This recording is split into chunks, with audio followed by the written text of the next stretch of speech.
quite a large number of stories, half stories in West Ham at the moment. We'll deal with that later or tomorrow morning. We'll do a little 60-second roundup, something like that. But this is my my opportunity to have a little waffle, if you will indulge me. We'll talk about Antonio in just a second and what we know is going on there.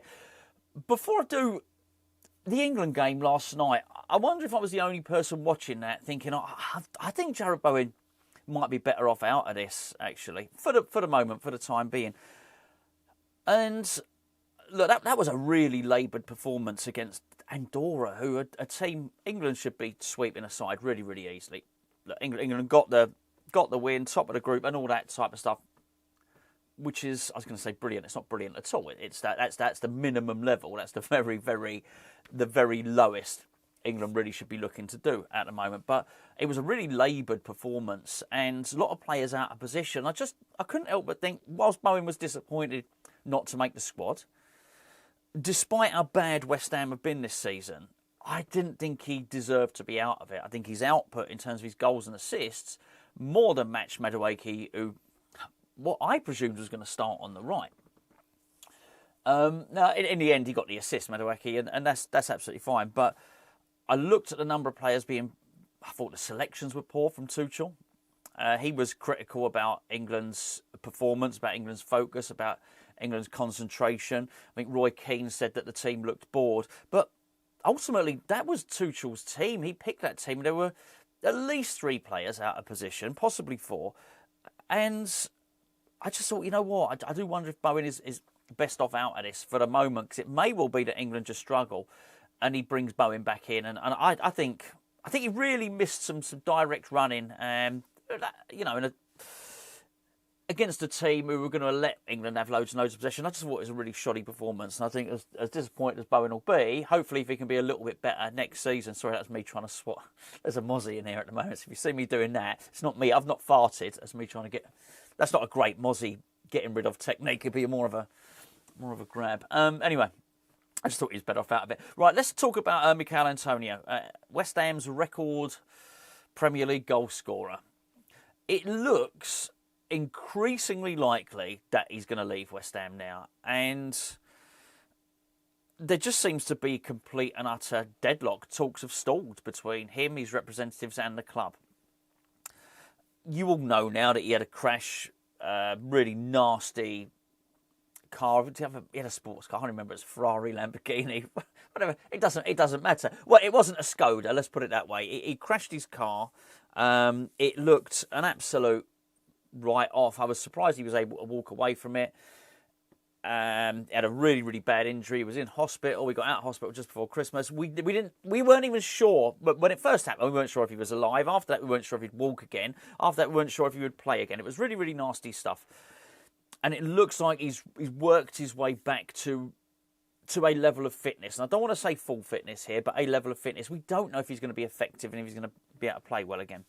As a result, the club, I think, were trying to do the right thing. And it is important to know that the club won't do anything at the moment without consulting Graham Potter. So Graham Potter's, I think, and we hear that Potter's a really, really good guy. He's a really decent man, very nice, and everyone gets on with him. So it doesn't surprise me that Potter's probably instructed the club, look, when we announce that we're releasing the other players, Fabianski, Soufal, Cresswell, let's not announce Antonio yet. Let us see if he can get back to fitness. Which I think is pretty much the club's stance. And then what's happened is the club have offered Antonio a bit of a pay-as-you-play deal. I think it's a very short contract, but with a view that the contract can be extended if he proves his fitness. We don't know the numbers. Nobody does know the numbers. But I would imagine it's something along the lines of, look, we will give you 10 grand a week on a short-term deal. We'll give you, 50, 60 grand, whatever the case may be, every time you play. And if come Christmas, you've proven your fitness and it looks like you can play Premier League football again, we'll increase the contract. We'll put you on more of a sort of permanent money up front type deal, which is sort of like what most people are on. What Antonio wants is that very much deal. I think he wants at least a 1-year contract with, I think, comparable to his previous wages. And that's it. The club just aren't willing to commit that amount of money because Antonio was on pretty big wages, somewhere between 70 grand a week and 100 grand a week. He was on big wages, a lot of money. A lot of money, approaching sort of £5 million a year to West Ham. And understandably, the club are looking at that and thinking, I'm not sure I want to commit that amount of money to someone we don't actually know if he's going to be able to play again. But obviously, it's all being treated very, very gently because he's been a good servant to West Ham, and the club want to be seen to be doing the right thing, and I think Potter wants to be seen to be doing the right thing as well. But I think Potter is very aware of what he has got to play with in terms of money. So I guess the club would probably, if Potter turned around and said, you know what, sign him up on a one-year deal, I'd imagine the club would probably do it, but he would be down £5 million less on his wages for next year. So I think everyone's just trying to be cautious. On Antonio's part, it looks like he's got some other offers on the table. We don't know what they are. We don't know who they're from. I'm not saying this porky pies. I just don't know. I can't imagine there would be too many clubs. It's not just a risk factor for West Ham, is it? It's a risk factor for everybody else. He's 35 years of age.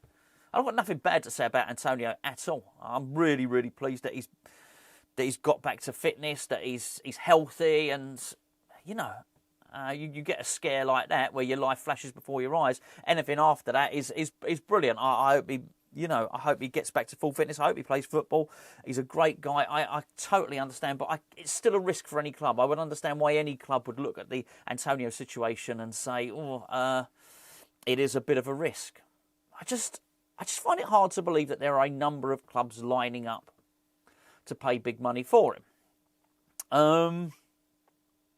There was the rumoured offer from Saudi, but that was before he had his injury. And even if that was still there, you've heard Antonio talk. He talks like a man that's had a life-changing experience. He's talking about friends. He's talking about family. He's talking about all that important stuff, which, I think, obviously, when you have a scare like that, makes you sort of reassess everything. I'm not entirely sure he's going to want to move halfway across the world to be away from friends and family and whatnot. So I guess he's going to want to remain in the UK. I don't know.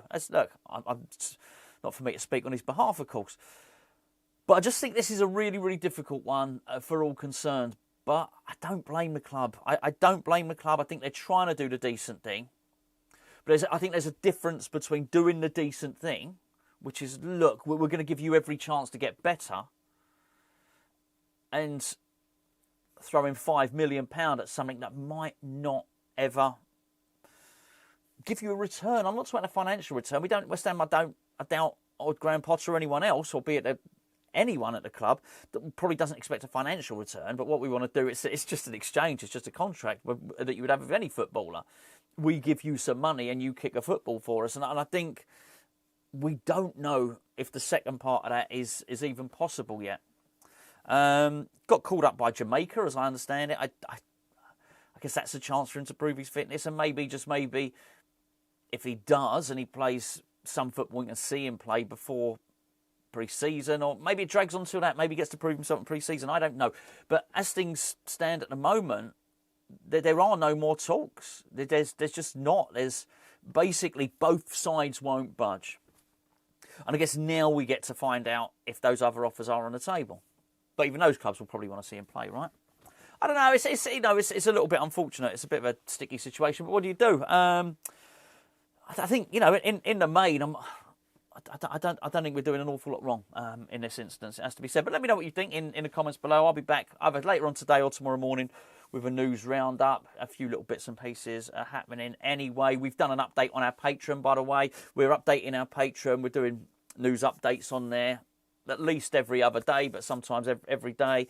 And you can go and give it a trial, actually, a free 7-day trial. You can use the link in the description below, patreon.com/HammersChat. It's not just updates. We've got videos. We've got loads and loads of stuff going on up there, loads of competitions, loads and loads of stuff. And it's the best way that you guys can help support Hammers Chat, which allows me and Gio to sit here making videos every day on YouTube. Anyway, I'll catch up with you later on for a 60-seconder.